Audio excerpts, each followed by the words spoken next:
From Wish TV and the All Indiana Podcast Network, this is the News 8 Daily 8 Podcast, a Wish TV News 8 update.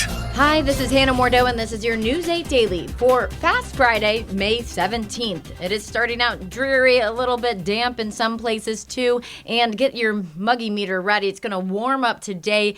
Chance of showers, even scattered storms in some cases.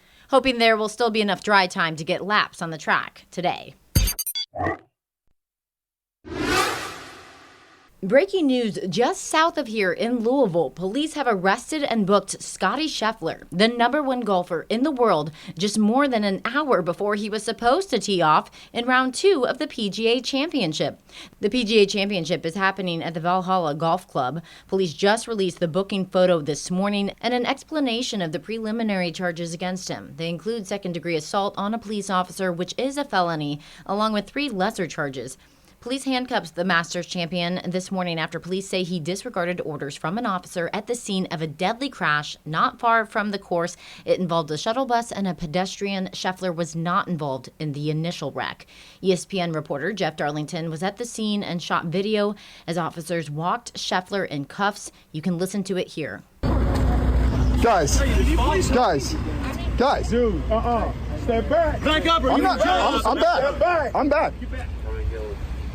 Right now, he's going to jail. Okay. He's going to jail, and it ain't nothing you can do about it. Scheffler's initial tee time has passed. The tournament is delayed, pushing his tee time past 10. CNN reports Scheffler is now out of custody. A spokesperson for the PGA of America told CNN, as this is an ongoing situation, we will let you know of any updates as they come. We'll continue ourselves to follow this story and bring you updates as they develop this morning on wishtv.com. It's win or go home for the Indiana Pacers tonight at Gainbridge Fieldhouse. Pacers take the floor for Game 6 of their best-of-7 conference semifinal series against the New York Knicks. The Pacers are behind, down 3-2, and a loss tonight would mean the end of the season for the team. The Pacers are trying to get back on track after a 30-point blowout loss to the Knicks in New York on Tuesday. Game 6 tips off here in Indianapolis at 8:30 tonight.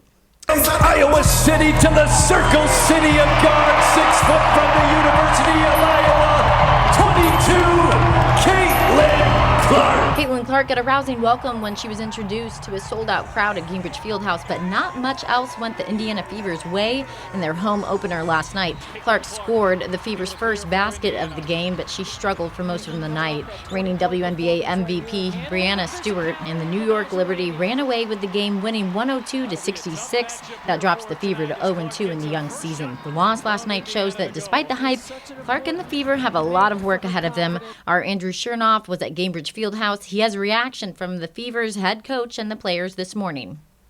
You could feel the buzz inside a sold-out Gainbridge Fieldhouse on Thursday night for Caitlin Clark's home regular season debut.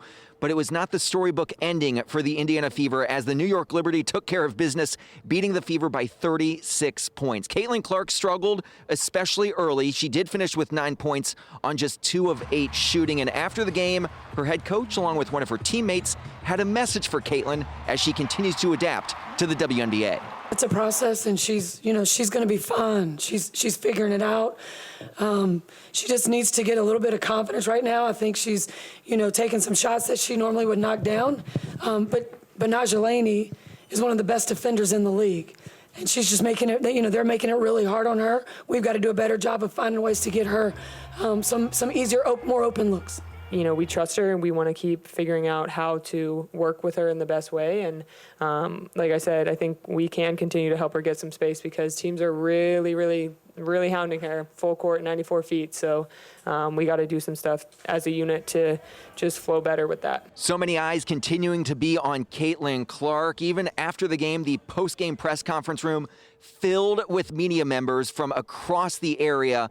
A jam-packed room, and we counted at least 14 cameras in there, all hoping to hear from Caitlin Clark after her home regular season debut. The Fever, though, did not make her available, and that is why you did not hear from Caitlin right there. Indiana is hoping to turn things around coming up on Saturday when they play the Liberty again, that time, though, in New York. In Gainbridge Fieldhouse, Andrew Chernoff, Wish TV, wishtv.com, or follow us on Facebook for updates. It's Fast Friday at the Indianapolis Motor Speedway, and already 2 crashes during practice for the Indy 500. First, the driver's view from the 2022 winner, Marcus Ericsson. In video from the track, you can see he lost control, hit the wall in turn 4, then made 2 more impacts before spinning out and coming to a stop. Ericsson walked away from the crash, but his car wasn't as lucky. He says that he will likely use his backup car going into quals this weekend. Yeah, I mean, I think we're probably going to have to go to a backup car. That's what I'm thinking. I don't know. I need to look at it. But we hit like 3 decent hits, so that's what I'm guessing. So it's going to set us back quite a bit. I think we made some good progress today, so that makes it even more disappointing. And you know, obviously the guys are going to have a lot of work to rebuild the car or build a new car. So yeah, that's tough. Swedish rookie Linus Lundqvist was the first driver to crash in the Indy 500 practice laps yesterday morning, hitting the wall at turn 2. We now know who will sing God Bless America before the 500. Former American Idol winner Philip Phillips will perform as part of the Indy 500 pre-race ceremonies. Phillips is best known for his radio hit Home, which launched him into fame in 2012. And we, of course, will be out at the track all race day morning, bringing you coverage of the 108th running of the Indianapolis 500. We'll cover the speedway from pit lane to the snake pit. Be live outside and inside the track starting at 5 in the morning on race day, so be sure to join in the fun. Through noon, you can watch us on Wish TV or stream us live on wishtv.com. Now to iTeammate. Taking it to the chin. That's what business owners in downtown Noblesville say is happening as INDOT works on State Road 32. iTeammate's Cody Fisher has more on their frustrations and an update on the project. Shops here on Connor Street tell me that they're very excited about the long-term outcome of this project, but they tell me that this construction is wreaking havoc on their revenue. Definitely a solid half. You know, there's days where you hardly see anybody down here. Carrie Klaus owns Charisma Boutique, and she's not the only business owner feeling the pinch. The owner of the Annex by Thistle and Thyme didn't want to go on camera, but they told us this phase of the project has taken away 60% of their business because their main entrance is closed. INDOT says crews are working as fast as possible to get the road back to normal. We're looking really good. Crossing fingers, we would love to be out of there too, just as much as they would love us to be out of there. We want to get the road as soon as possible back to the way that people and folks want it to be. So we're looking on schedule right now, hopefully ahead of schedule.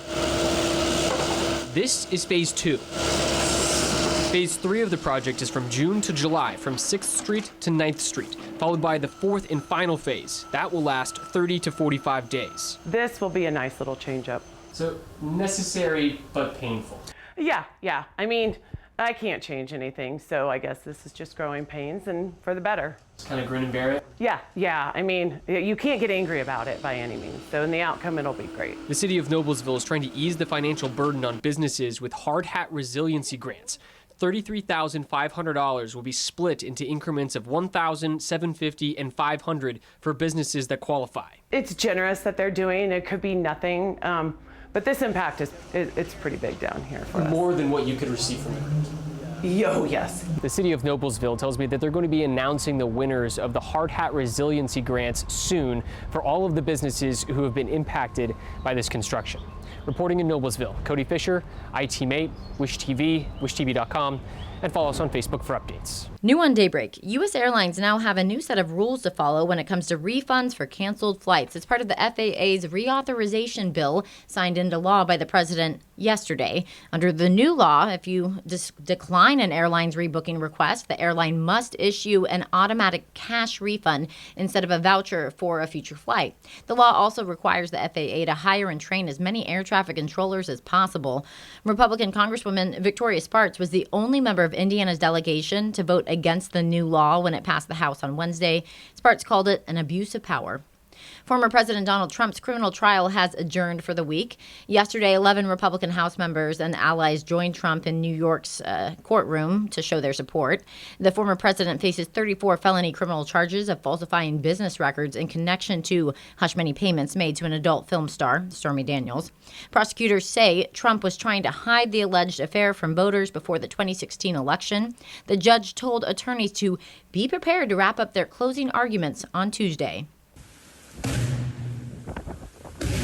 Power lines arc and spark in the southeast of Texas. Authorities there say at least 4 people are dead and many others are starting the day without power after severe weather and flooding. Strong winds and intense, heavy rain damaged buildings in downtown Houston, knocking out windows of skyscrapers and spinning off dangerous debris. 2 people who were there describe one frightening injury. Guy had something fall into his car outside, and he came running in, had a gash on his arm about 8 inches, and we had to put a tourniquet on it and flag down the police. And it took a while for the paramedics to get there. Yeah. Like the police came first, and then paramedics they later. Ended up taking him in the cop car because it was so crazy.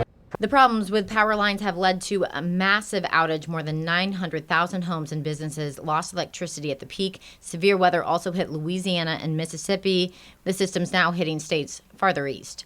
In your business headlines, the House passed the Transparency on Charges for Key Events Ticketing Act in an effort to increase price transparency for consumers. Ticket Act would require sellers to list the total cost of a ticket to buyers, including fees. You may recall a lot of issues when there were the Taylor Swift tickets, and this is having to do with a response to that. The act is one of several recent efforts to curb unfair practices in the ticketing industry. It now goes to the Senate. McDonald's introduced a new Grandma McFlurry as a sweet ode to grandmas. McDonald's says the new McFlurry is sweet, just like Grandma, and features a delicious syrup and chopped crunchy candy pieces, just like Grandma's favorite treats that she hid in her purse, all blended in a creamy vanilla soft serve. That's how they describe it. This has been your News 8 Daily from Wish TV. I'm Hannah Mordeau. Watch us on wishtv.com or follow us on Facebook for updates. This is the News 8 Daily 8 podcast, a Wish TV News 8 update on demand. For even more, on demand and on the go. Connect with Wish TV on Facebook at wishtv.com and on the free Wish TV mobile app. Thank you for listening. And be sure to like, subscribe, and follow this podcast for updates every weekday morning on the All Indiana Podcast Network and wherever you get your podcast.